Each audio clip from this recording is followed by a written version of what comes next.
गांभीर्याने ऐका, सावधपणे ऐका आणि इतरांनाही सांगा. होणार आहे असं पुढच्या काही काळात की सायबर भामटे लोक हॅपी न्यू इयरचा मूड तुमचा ओळखून नवीन एक एपीके टाईप मालवेअरची लिंक तयार करून तुमच्या व्हॉट्सअपला पाठवली जाऊ शकते ग्रुपमध्ये. आणि त्याच्यात असं म्हटलं जातं की तुमच्या नावाने तुम्ही तुमच्या मित्रमंडळींना हॅपी न्यू इयरचं ग्रीटिंग कार्ड पाठवू शकता. ते पाहिजे असेल तर सोबतच्या लिंकला क्लिक करून ते कार्ड मिळवा असं म्हणून ती लिंक येणार आहे. तर त्या लिंकला अजिबात क्लिक करू नका. तुमचा फोन त्याच्यामुळे हॅक होऊन ऍक्सेस त्यांच्याकडे जाणार आहे.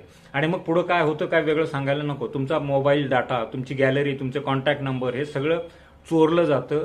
तुमचे बँक अकाउंटचे डिटेल्स चोरले जातात आणि त्यातून मग पुढे इमोशनल किंवा फायनान्शियल फ्रॉडमध्ये तुम्ही अडकू शकता. म्हणून कृपया या असल्या कुठल्याही हॅपी न्यू इयरचे रेडीमेड लिंक्सला क्लिक करू नका. सावध राहा, सजग राहा.